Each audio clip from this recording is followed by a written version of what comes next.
guys. Good morning. I hope y'all had a really great weekend. My husband, before the camera came on, what did you do? I said, it's a takeover with Pastor Skip, baby. We gonna do this. My style. Get out of here.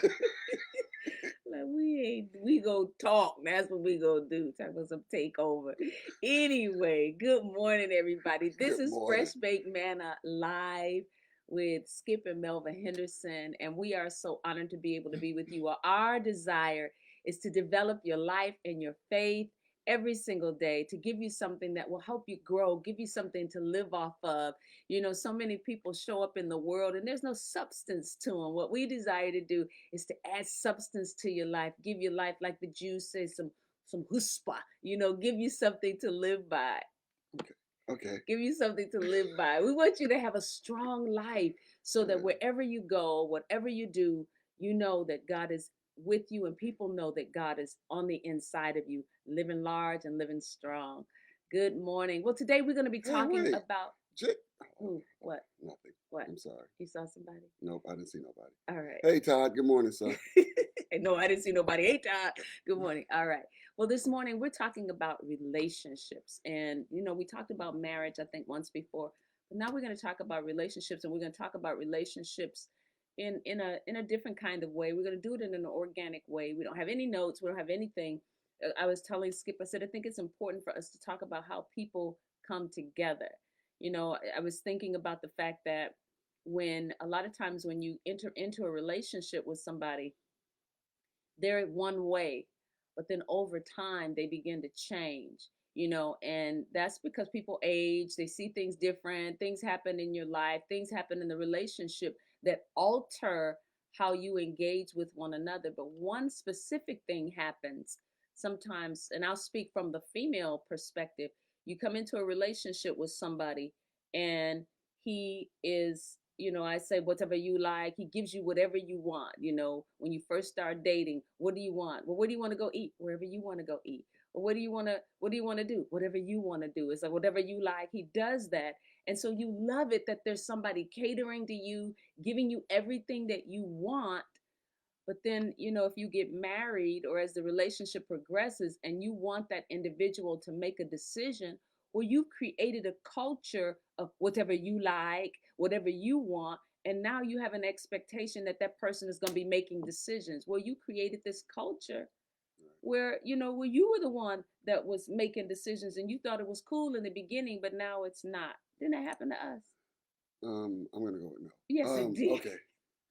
But the Bible says over in Ecclesiastes, to every thing there's a season, and during the courting season, there is just I love you so much, or I like you so much that I just want to make sure I can do whatever it takes to keep you. But then what happens is once you mature in the relationship and you guys are connected, then there comes a place where, okay, my energy shouldn't be whatever I have to do to keep you. Now my energy should be towards whatever it takes for us to live together or to be together. And so often, like you said, that whatever you like, whatever you like, whatever you like may be the beginning of that relationship. But now, people say, happy wife, happy life. I say that's garbage. Happy spouse, happy house. Both of us have to be happy in this relationship. Both of us have to be content. Both of us have to feel like this is a win-win situation, not you're always winning and I'm always losing. No one wants to ever feel in a relationship that they're always getting the short end of the stick. And we're not just talking about marriage this week, we're talking about relationships as a whole. Even in business Right. We're relationships. talking about relationships as a whole. But something that you said, so in other words, you don't think that people flip the script. You said you see it as people growing. Some people view it as people flipping the script. It's like when I met you, this is not how you acted, and now you're acting this way. That's not flipping the script. And It's according to where that person's motivation was or where their heart was. And I can only say for us, in our situation, it wasn't that. It was now I have to begin to learn how to live with you and work together with you versus just whatever you like. And we had to get to a point where, hey, listen, this is us now. This isn't just about you. This isn't just about your wants. It's about our needs if we're going to do this together. It's about our needs. And when you understand it's about our needs, then you can, uh, your focus is different. You How do you know, come into think about it. Think about how our relationship changed when the kids, we, now we when you always had had, we kids? always Yeah. had, but think about how much more it changed once Kyle came in. I went, and I understand it. I went from maybe high on the totem pole to maybe about seventh. I wasn't even in her fave five anymore, you know. But her focus then became Kyle, and then Kayla came. Her focus became Kayla, because they were children and they needed it. Now I could have been a jerk and be like, wait a minute, I don't care. My position still needs to stay where it needs to stay. But I understood that right now, my children, our children, need you more than I do. And so I had to adjust in my thinking about our relationship. It didn't make me think that you loved me less. Actually, it made me think that you loved me more because you loved what I loved. And so if I didn't have that kind of maturity in my relationship with you, and we hadn't had a place where uh, we had went through some things, that I understood that you, this is Team Henderson, that I was secure. Now, did I always like it? Absolutely not. Did I say something from time to time? Hey, what a brother got to do to get some attention around here? Do I act like a little kid and start acting up or what? But, You did.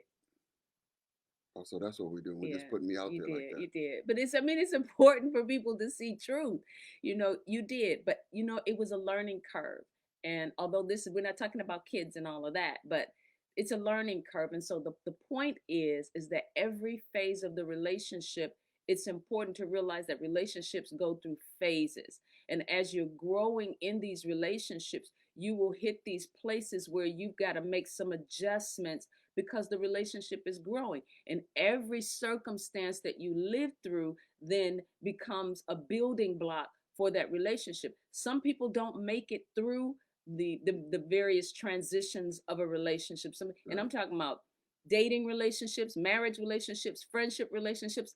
They all go, Business yeah, relationships. they all go through this sequence and these series and these times of adjusting because again, you're moving into maturity, you're learning one another. There's some things, you know, Skip talked about buttons. You know, he always talks about these buttons when you come into a relationship with people and you begin to recognize that people have buttons. And so the key or the goal is to stay away from the person's buttons. Hot buttons. Don't push the buttons when you grow to a place that you recognize them. You know, but some people is like, well, I'm saying it anyway. Well, you can say it, but sometimes don't say it in that space because one of their buttons is you coming up with this strong whatever, you know, however you say whatever you say. Y'all know what I'm trying to say. Yeah, you know, one of the things that Melva and I, when we first got married, Melva was a person in our conversations that I just got to get closure. I got to get closure. And I was the type of person that was, hey, you know, that's all I got to say about that. You know, that's it. But she would, no, I need closure. I need closure. And so she would follow me around the house trying to talk to me about stuff. I'm like, I'm done with that. I'm done with that. And so I remember one situation where we were, and it really wasn't an argument, but she was just, I'm gonna say it, she was badgering me about something, and she said, I just have to say this. And I said, do you really have to say this right now? I mean, is it a life and death situation that you get this out right this very second? It's an emergency. You have to say it. And she paused for a minute, and I think the Holy Spirit jumped in and said, hey, you don't need to.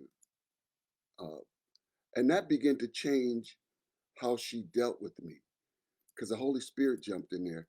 Not, and I think it was because of my response to her, that it wasn't out of anger. It was just out of, I just want to break from this. Right. Sometimes it's fear. What it is, sometimes it's fear. You're afraid that you're going to lose something, you're going to lose ground, you're going to be taken advantage of, and so it's a lot of times it was fear that would drive me to be saying, "No, we need to talk about this right now because I don't know what he's thinking, I don't know what he's going to do." And these were the early days of our marriage, and so I didn't know what he was thinking. I didn't know what he was going to do, and so tried to keep myself in his view so that he would always know we got something we have to deal with. And as long as, even though there's a little bit of contention and uncomfortableness, as long as we're communicating, in my mind, we were good. And so I would just put pressure on him about, we need to talk, we need to talk. And he was like, no. But what I had to learn was how he communicates. He's better if you just step back, give him a few days, let him ponder it, let him think it over, don't badger him, leave him be, and then come back and try to have the conversation. And he's not one that often, although I know he apologizes in his own way, he's not one that's going to come back and say, listen, I'm sorry about that. He just ain't gonna do that. That's not, no, not often. You were not. No, I'm on the other side of it. Wasn't I always the first to apologize in a lot of things? No, no, no, no, no, no. Yeah, yeah, yeah. Go ahead. Go back into the archives. Wasn't I always the first one to apologize? Okay, live and in person, y'all about to see a fight. Anyway, okay, I'll give you that. I'll give you that. But my point is this. My point is this. In my mind, you should have came back right away and apologized, and you didn't. In my mind, I'm just talking Right. about what I needed. I needed you to come back and apologize right away, and most times you didn't. It would take you days and days and days to apologize, and my feelings are festering. My feelings are like boiling up and piling up, versus us just being able, some people need you to just knock the wind out of it, just stick a pin in it and let the air out of it so all of the emotion of it can die down. And sometimes just coming back to that person and saying, listen, right now is not a good time for me to be communicating with you. However, I know we need to talk. Give me a few days. That would have Yeah. sufficed me, but your silence was deafening. There's a reason why I was silent at the beginning of our relationship, and that was because, and we're this is a great moment, y'all, that we're getting ready to have, and some insight. I have a wife that every word I say gets scrutinized. I mean, she analyzes, Magnifying glass. Yeah. and she analyzes every word. So I had to make sure that I used the correct words and verbiage to satisfy her. Because if I just said it or just said something, it would have made it worse. So I had to make sure that I had to, okay, because I'll say, this. So what did you mean when you said that? What did you mean by that? Or I need you to qualify that statement. And I don't have case in point for everything I say to you, because again, I'm not a scorekeeper. But for me, I'm like, okay, I can't just come to her and just say anything without having um, ironclad evidence. Supporting evidence. That's Uh, uh, that's me. I'm that girl. I'm the research girl. yeah. You got to have supporting evidence for the things that you're And saying. so conversation would have made it worse, because I, I didn't always have supporting evidence. Some things was just, that's just the way I feel about that. And that's not supporting evidence for her, No. you know. And so for that reason, I had to, like, okay, let me back up and have to think, okay, if I say this, where's that gonna go? If I say it like this, how's that gonna go? And so I had to really, really, really just learn how to communicate with my wife, because when you're talking to fellas, it's you can be straight up with them, and that's the end of it. Dude, I don't like that. Okay, then we ain't doing that. And that's the end of it. But you can't say that to you in And certain some in to certain most people. They can't take that. I don't like that. You're like, well, why don't you like that? And how long have you not been liking that? And have you been lying to me, having me thinking that you liked it all the time? And then now that we're married, you're telling me, or now we're in a relation, now you're telling me that you don't like that? Well, what it is that what's happening in your relationships is that the Bible talks about dealing with one another according to knowledge. The thing is that you have to go through some things to come into a knowledge of those things. And so as you're walking in these relationships, what it does is it gives you insight into what the person is, who the person, what the person likes, who the person is, and Yeah. all of that. And you have to store that. You have to remember those things and then deal with that person based on what you know to be true about them. I know that in the early days, my husband, when we were growing up, they ate a lot of spaghetti. I knew my husband didn't like spaghetti. I knew that spaghetti, he wasn't gonna eat a lot of spaghetti. So I didn't make spaghetti. And so it's dealing with people according to, I made it for the kids, I didn't make it for him, but it's dealing with people according to knowledge. That's the important thing. But if you don't go through anything, you're not going to know anything. But once you do go through something, every situation that you find yourself in with a person, you have to store things in your memory about that individual and say, okay, now, if it's negative, you got to bring that to the table. And we're going to talk about that, because what you don't want to do is you don't want to store you don't want to hit save and have something that's negative that's going to negatively impact the relationship. And unfortunately, that's what a lot of people do. They save negative data Mm-hmm. about the individual. And so what you want to do is you want to save what's going to build the relationship, not things that's going to tear it down. And so anytime y'all get into a space and you keep rehearsing what happened over and over and over again, that means that you have saved negative data versus forgiving and moving forward. And so, and it also means that you didn't address the data when you had an opportunity to. So that's got to be addressed. You got to put that out on the table so that the things that you're saving in your memory bank about that person, so that you can deal with them according to knowledge, those things have to be saved in a positive way so that the relationship can grow and be strong. Yeah, I agree. I agree. But we're so programmed because even if you're watching the news is all bad. There's no good news. But if you want to do things according to the word is the good news. So with that being said, you have to remind yourself and rehearse your love thinks the best of every person. And so you show me how much you love me by the way you think about me. How do you think about me? Do you think the best about me? That means you love me. But Your when you actions, how you think about me is going to come out in your actions.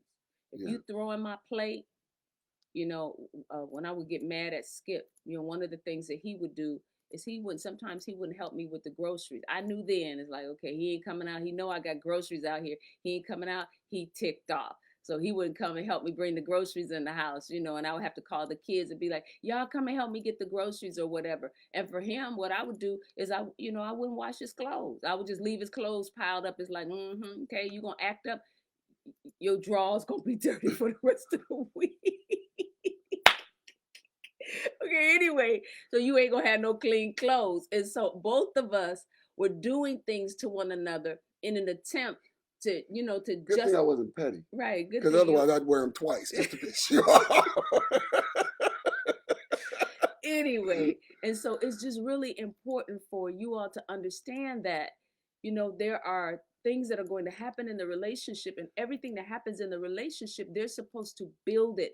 They're Yeah, supposed to make it stronger. And yeah. even the negative things that happen in your relationship are supposed to build it and make it stronger.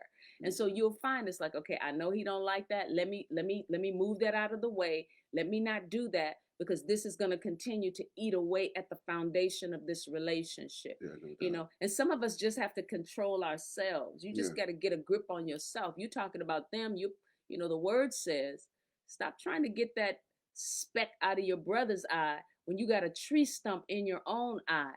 That's the mm, thing that we've got to do in our relationships. You've got to look at your part. A lot of people, when we counsel people, we are amazed at the number of people that can come in and roll off their tongue like water what the other person did in the relationship.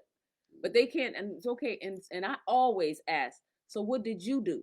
I always ask that question. Well, it's like, oh, okay. So you hit him, and then he did whatever he did. Okay, so you kicked him, and then he did what he did. So you're not telling me the whole truth. And when you're dealing with people, you quickly find there's always three sides to every story. his side, her side, and then the right side, what we Yeah. call the God side. And so it's important for everybody to understand when you're communicating. I feel like we all over the place. Yeah, well, that's what happens when you're just flowing. Okay.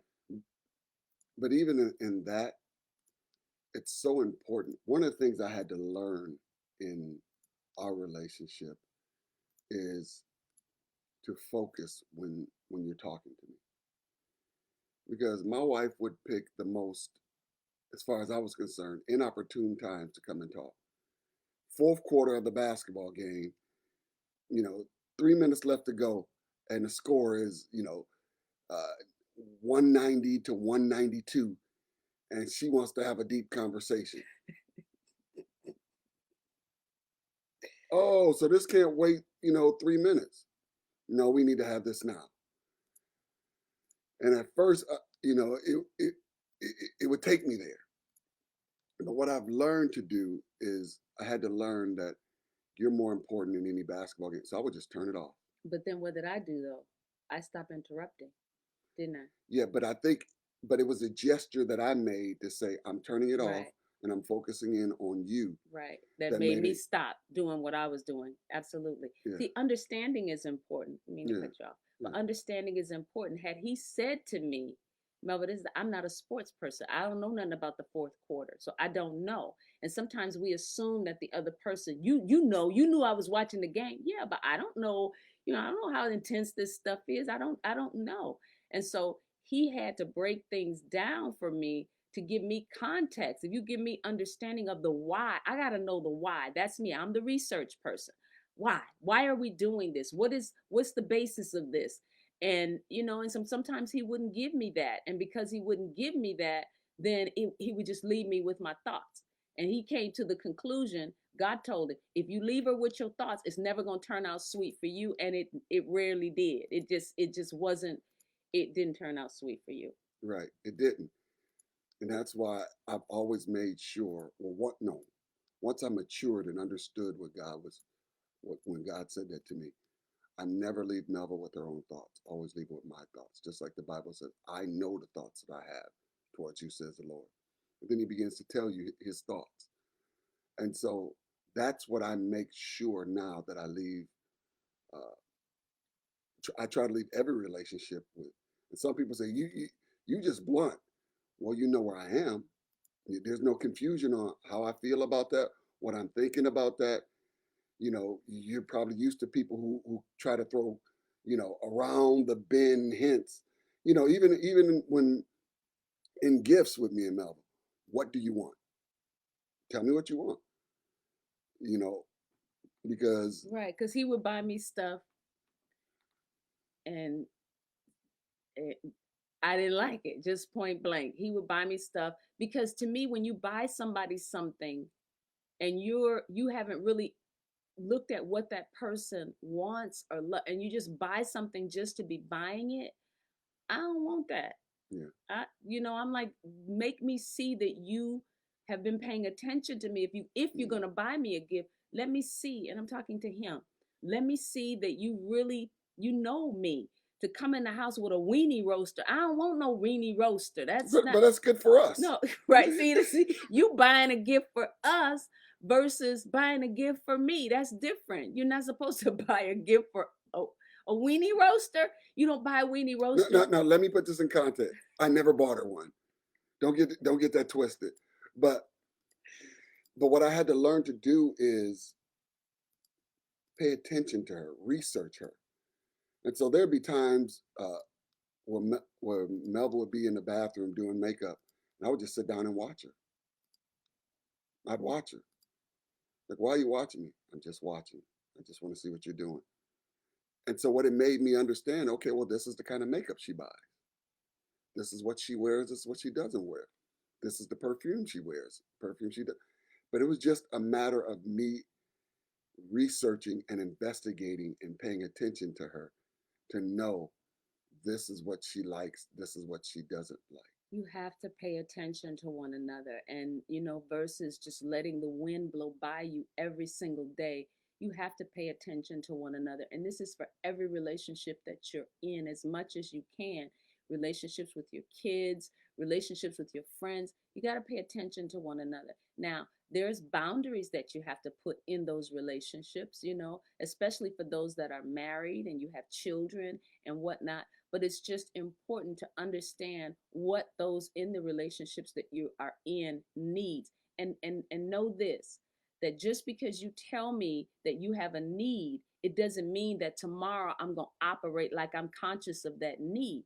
That takes time. It takes a mind renewal, especially if we've been going along, a particular way and you haven't said anything about it up to this point. Well, now I've got to make a shift. A shift is needed. I've got to understand how it is I'm to navigate now in this new space with this new revelation that you've given me, and I'm going to do my best. I may slip and fall a time or two, and so that's why when you saying, you told me the last argument we had, you said you were going to stop doing it and you did it again. Well, it takes time. The thing is that people want a lot of people to change, but until your mind changes about that thing, your behavior won't change about it. And so some of you that are out there, you're looking for your spouse in your relationship, your kids, you're looking for all these transformations, like Superman to Clark Kent. You're looking for those kind of transformation, and that is not a reality. It's over time that people change as people are getting more information. It takes information. You got to learn something new to unlearn something else. And so it's important for people to understand that just because we talked about it today does not mean that tomorrow I'm going to be Superman, versus being Clark Kent. It's going to take me time to remember. So I may slip up and I may fall. I may forget. I may not remember that you like your toast brown and real dark. I may not remember that this first time that I may prepare something for you, but give me some time. I'm going to get it. And you may have to keep telling me over and over again for a period of time. Eventually, it's a rudder on a ship. Eventually, this big old ship that's been going in one direction, eventually it's going to turn and go in another direction. But that's where grace comes in. That's where grace comes in. Because I have to extend to you the ability to be better or get better. The same way I'm looking for you to extend the grace for me to do better and be better and get better. And when you extend that grace to one another, then things become a whole lot easier, because you can't hold people to the fire for everything they do. Right. Oh my gosh. For every mistake, because then you open up the door for yourself to be held to the fire. Right. For every mistake you make. Oh, it's gonna turn around. You may hold them to the fire, but you're going to be held to an inferno. Right. It's the truth, you all. Whatever standard you're holding people to, I promise you, somebody else is going to hold you to that same standard. Or higher. Or higher. Absolutely. Absolutely. Yeah. And so for me, I'm like, listen, I make too many mistakes not to give you grace for a mistake. So sometimes the best known and unknown, right? Right. Mistakes known and unknown, because some of us be making mistakes and the other person doesn't even know about the mistakes that we made. So for me, it behooves me to go, what I want from you in this time, when I make a mistake, is grace. So I'm sowing what I want to reap. So, there's a lot of times where things may bother me. I don't say a word about it. And I don't act like they bother me, because I'm sowing that. So when things happen for her that may bother her, I can reap her not saying a word about it and her not even acting like it bothered. And that really was a turning point in our relationship, because we got to a place where we didn't major in the minors. I want to say something to what Brenda said. She said, isn't it the thought that counts when you're giving gifts, and when I said I don't want a weenie roaster, it is. Yeah, it is the thought that counts. I can think about getting you all kinds of stuff. In the early days of the relationship, Brenda, it counts in the early days of the relationship. But when you've been married for 30 years, 20 years, 10 years, when you've been with the person, been in a relationship with right? When you've been in the relationship over time, and there are things that you should know about that individual, then it is not okay. Then it's you got a right to put your foot down. It's kind of like, when you first give your life to the Lord, you come in and you don't really understand your sonship privileges. You don't really have a good grip on it. You still coming in kind of like, sir, would you mind? You still come in kind of with a servant mindset. But the more you learn about God, the more you see about who He is and who you are in Him, then you move yourself over into the sonship of God. And then you begin to appropriate sonship privileges. And now I'm walking in the house and I'm going in the refrigerator. I'm not asking, can I go in the refrigerator and get some water? I'm coming in and I'm taking advantage in a good way of the things that, yeah, of this relationship. And it's the same in these relationships that we find ourselves in. In the early days, it is the thought that counts. Thank you so much for the weenie roaster. But after 20 years, I don't want no weenie roaster. So I hope that answers your question, Brenda. All right. And let me say this. I was a person that was always thinking about the stuff I wanted to do for Melva, or the stuff I wanted to do to give her. But it got to a point where Melva said, "Stop thinking about it and start doing something." Right. And ask me, mm, ask me what it is that I want. That's the beauty and the power of growing in your relationship. You should be bold enough to say what you want, and be okay with the fact that it didn't come as a surprise, whatever the gift was that you gave. right. Now we're saying, what do you want? Yeah. I mean, something as simple as, and I'm not trying to be funny, first thing in the morning, don't kiss me without brushing your teeth. That's what I want. That's do not kiss me before Don't. brushing your teeth. Right. Do not come up to me with all of that. Right. I You don't know, want that. all of that last night's Right. whatever. Right. And so, I mean, in the early days, okay. Now, no, it ain't happening. Right. So just, so it's. So now this is how we get up. Good morning. That's how we get up now. Yeah. All right. All right. Good morning, you all. Have a great day. This is Fresh Baked Manna Live. Our desire is to develop your life and your faith, is to help you show up in the world strong, because we believe in you and we know that God has put some great things in you, things that will impact someone else's life. Yeah. You are in the earth to make the world a better place for somebody else.